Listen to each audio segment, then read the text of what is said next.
Você já se perguntou como a autenticação com front-end de uma single page application pode ser segura se o código dela é todo exposto via browser?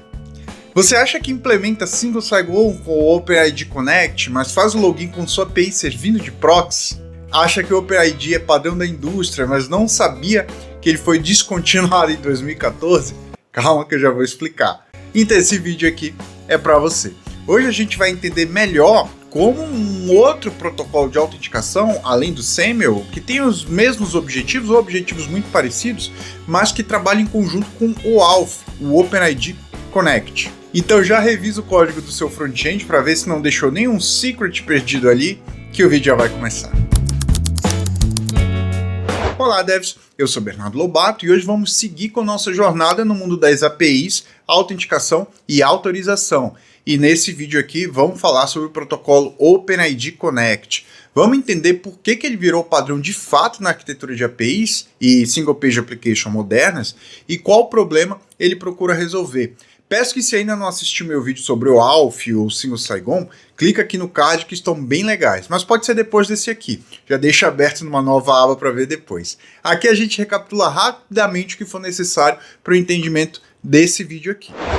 Agora, mais uma vez, vamos fazer uma viagem tecnológica para entender o contexto histórico de como surgiu esse padrão e o que ele tentava resolver. E eu quero fazer uma distinção muito importante para a gente seguir com o restante desse vídeo já aqui no começo, ok? E essa distinção é entre OpenID e OpenID Connect. E sim, são coisas diferentes, são coisas bem diferentes. Eu já vou chegar lá, mas é bom você ter isso em mente desde já. Agora vamos descomplicar um pouco. O OpenID surgiu ali por meados dos anos 2000, por volta de 2005. Ele foi um dos primeiros padrões abertos de identidade federada na web. A proposta era simples e um tanto ousada para a época, permitir que uma pessoa usasse uma única identidade para se autenticar em vários sites sem precisar criar usuário e senha em cada um deles. E nesse protocolo, a identidade do usuário não é um e-mail ou um login, username tradicional, e sim uma URL controlada por ele. Exatamente uma URL, algo como isso aí que você está vendo na tela. Essa aí podia ser uma URL válida, tá bom? Infelizmente o domínio MyOpenID hoje mora lá no céu. Mas essa URL apontava para um provedor de identidade, que é o MyOpenID, que por aqui a gente vai chamar de Identity Provider, que era responsável por autenticar de fato o usuário. Se você entrasse diretamente nessa URL via browser, era comum ter ali uma página de perfil ou uma espécie de landing page daquele usuário em questão.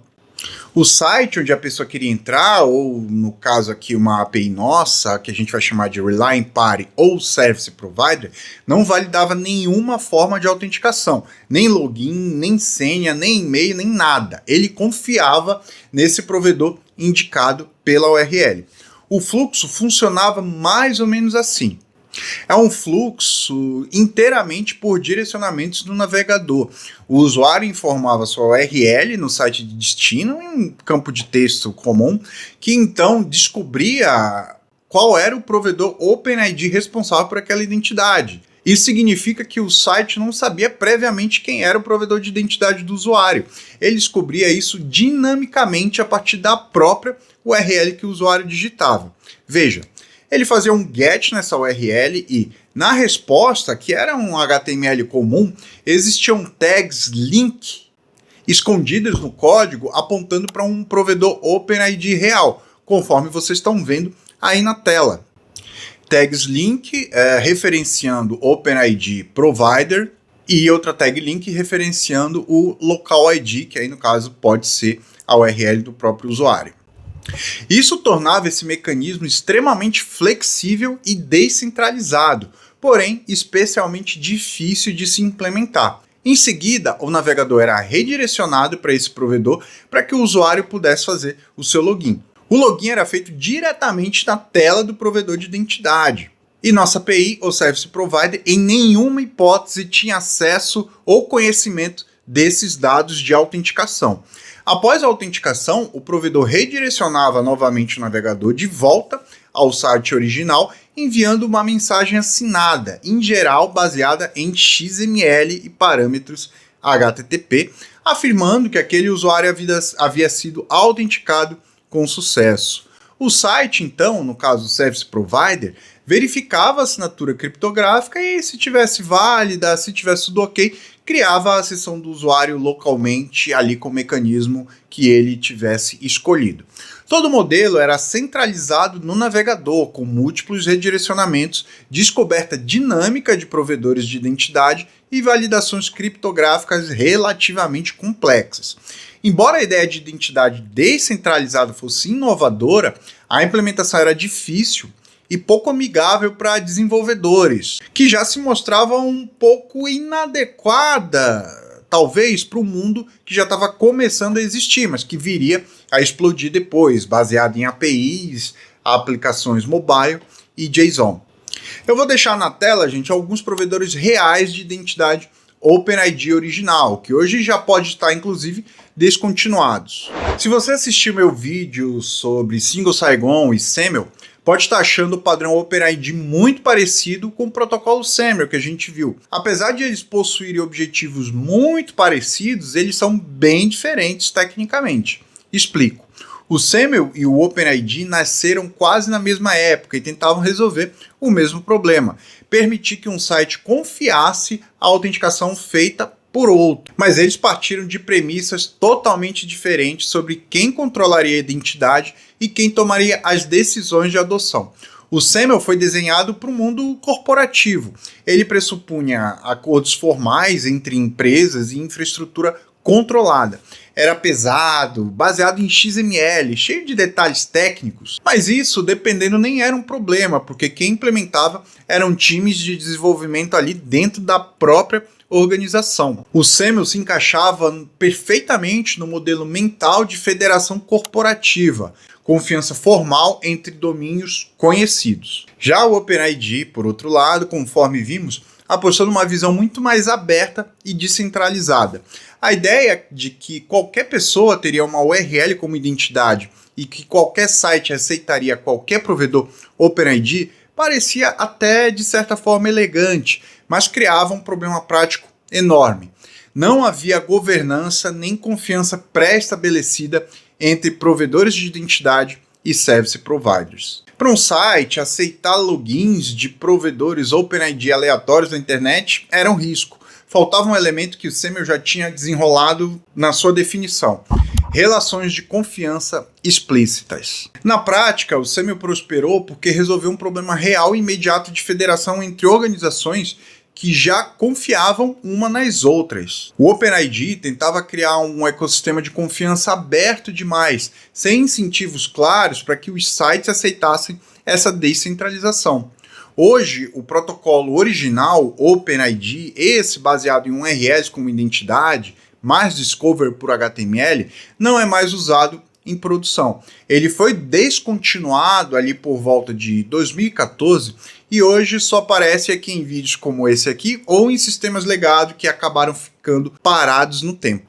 E você provavelmente tem uma ou mais URLs OpenID por aí se usou a web nesse período. Se você usou serviços como WordPress, Blogger, AOL, sim, aquela do CD, ou Yahoo, provavelmente tem a sua URL por aí.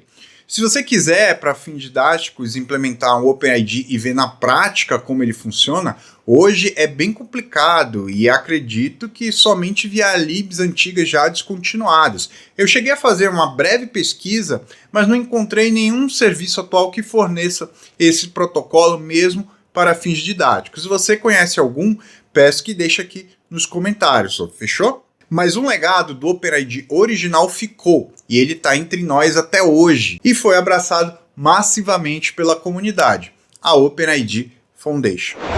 Mas antes de continuar, peço que se você está gostando desse tipo de material, já deixa um like, deixa um comentário para engajar, checa a sua inscrição. A cada like o YouTube distribui esse vídeo para mais 5 ou 10 pessoas, então se você quer continuar vendo material como esse aqui, eu conto com a sua ajuda, combinado?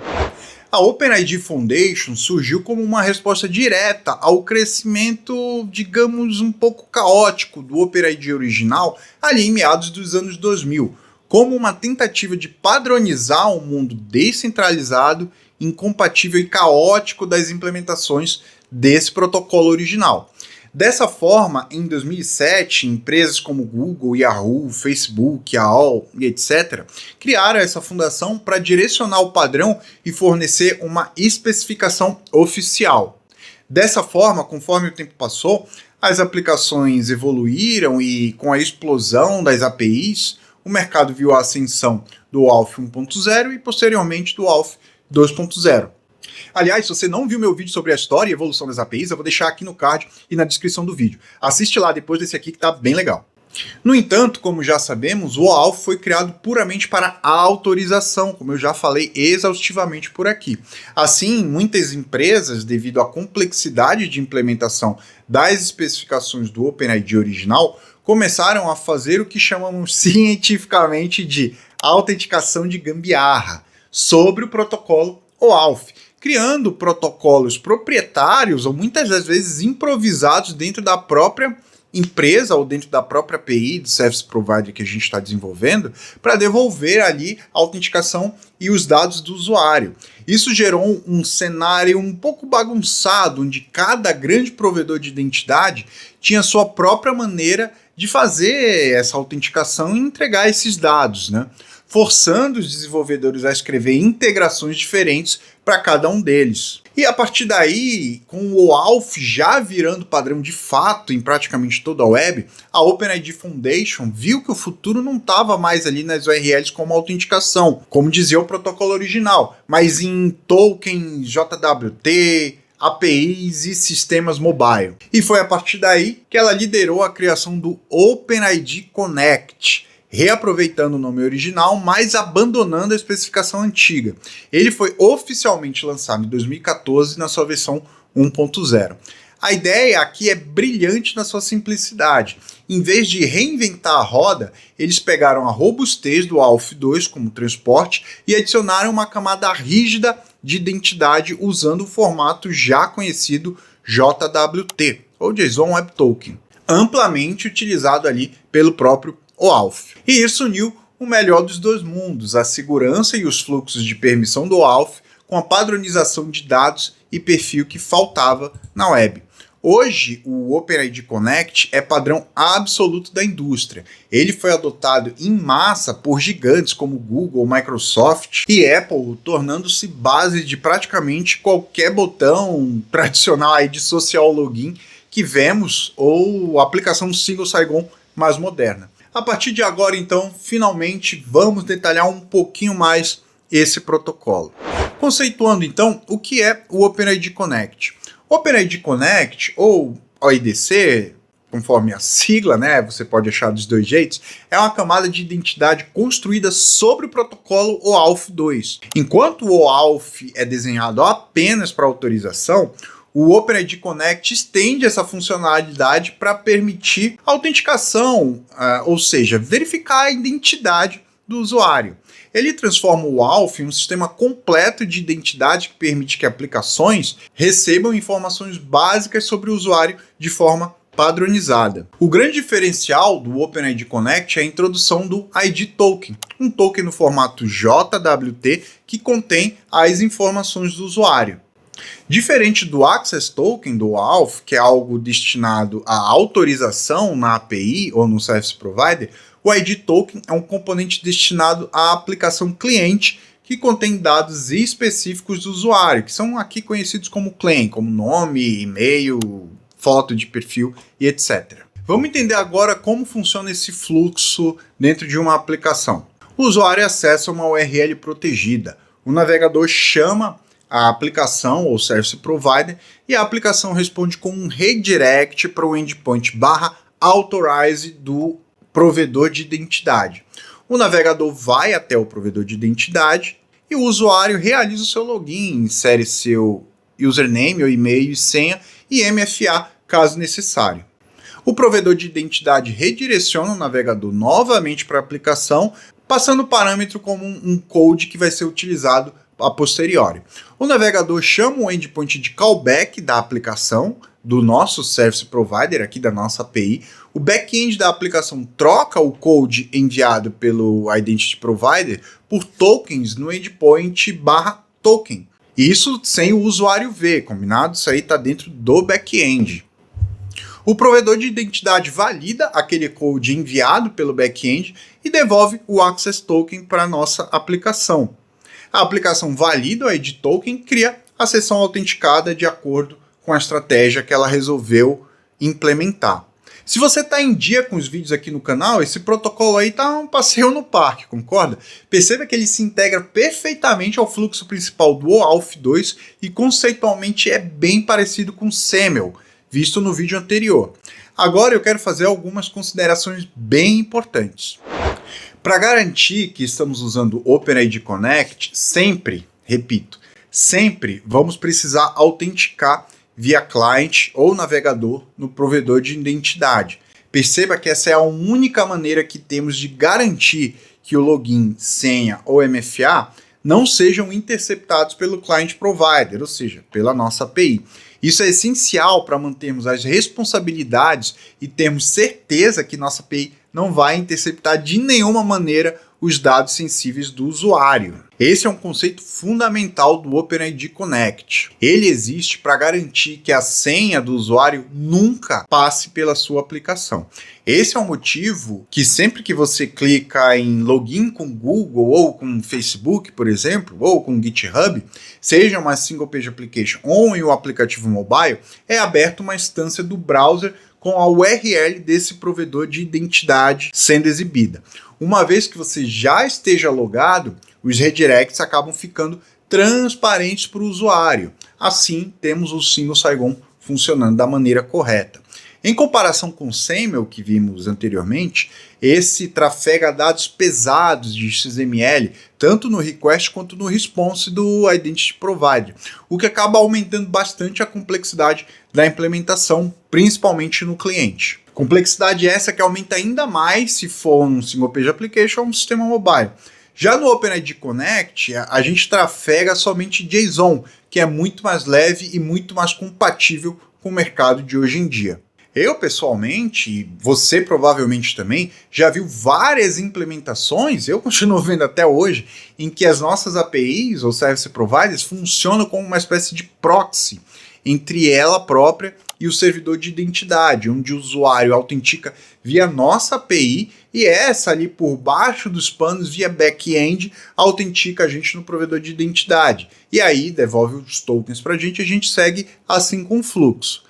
Beleza, ok, até funciona, mas do ponto de vista de arquitetura e de segurança, você está assumindo um risco desnecessário de manipular a senha do usuário. E é importante ressaltar, nesse caso você não está usando o Single Sign-On, muito menos OpenID Connect. Esses componentes exigem autenticação via client para que simplesmente não exista esse vínculo entre os dados sensíveis do usuário e a nossa API. Isso é um anti-pattern que já foi bastante utilizado e é chamado de Resource Owner Password Credentials, ou ROPC. E hoje ele é completamente desencorajado nas APIs atuais, ok, pessoal? Então, a partir de agora, vamos prestar atenção. Agora, você pode estar com uma dúvida muito pertinente em relação à segurança. O que acontece se alguém interceptar o código gerado pelo provedor de identidade ali no começo do fluxo? Esse alguém pode se passar por mim para minha própria API e receber os tokens e utilizar como se fosse o usuário que de fato foi autenticado? Sim, de uma maneira simples, respondendo de maneira simples, isso pode acontecer. Precisamos de uma maneira que tanto o provedor de identidade quanto o Service Provider validem quem está mandando aqueles tokens. Não basta só o conhecimento dos tokens. E como eu faço essa autenticação do meu client, no caso de um front-end ou um browser comum? Não é como se eu pudesse colocar um client ID e um client secret dentro do código do meu front-end e usasse esses caras para se autenticar na API ou no Identity Provider. Afinal, tudo que está no cliente, no Single Page Application, está exposto e pode ser visualizado de alguma maneira por quem entende um pouquinho como funcionam essas aplicações. Acontece que o OpenID Connect encontrou uma saída simples e genial para resolver esse problema. O uso de PKCE, ou PIXE, para os íntimos. Infelizmente, isso está fugindo um pouco do escopo desse vídeo aqui, que ia ficar com muita informação. Mas no próximo vídeo eu vou fazer só sobre ele. Vou detalhar como funciona, para a gente não falar aqui nesse aqui de uma maneira corrida e ficar mal explicado. E se você está vendo esse vídeo aqui no futuro, o link para esse vídeo do Pix está aqui no card e eu vou deixar na tela final desse vídeo aqui também, tá bom? Bom, galera, acho que deu para perceber que o OpenID Connect não é só mais um monte de letra reinventando a roda que a gente está acostumado a ver por aí. Ele é o resultado de quase 2 décadas de evolução, saindo daquele desejo de descentralizar tudo com as URLs do OpenID original, passando pelas gambiarras corporativas sobre o OAuth, que aliás existem até hoje, até chegar nesse padrão robusto, baseado em JSON e focado em APIs que utilizamos hoje em dia. Se você quer construir aplicações modernas e seguras, entender como funciona o protocolo, não é opcional, é a essência da arquitetura dessas aplicações. O grande segredo aqui é entender que o OpenID Connect não veio substituir o OAuth, muito pelo contrário, veio dar para ele a peça que faltava, a gestão de identidade. Agora você já sabe, se sua API está pedindo a senha do usuário para repassar para o provedor, você está no caminho do Resource Only Password Credentials. E esse é um caminho perigoso, é um caminho que a indústria está fechando. A partir de agora, então, vamos delegar a autenticação para quem entende de autenticação e focar a nossa API no que ela faz de melhor, que são as regras de negócio. Mas por mais maravilhoso que esse protocolo de identidade seja, se o nosso cliente não fornece maturidade e não nos dê segurança que o fluxo não pode ser interceptado, esse protocolo está fazendo apenas parte do trabalho. Se você é desenvolvedor front-end ou cuida de projetos com single page applications com React, Angular ou Vue, ou outro framework da moda, ou mesmo trabalha com mobile, o Pix começa a se tornar essencial. E claro, se esse histórico e essa visão de arquitetura te ajudaram, não esquece de deixar aquele like, se inscrever no canal e comentar aqui embaixo. Você já chegou a utilizar aquelas URLs do OpenID original ou já começou a desenvolver ali na era do JWT e nem sabia que isso existia? Mais uma vez eu agradeço a sua audiência e a gente se vê no próximo vídeo.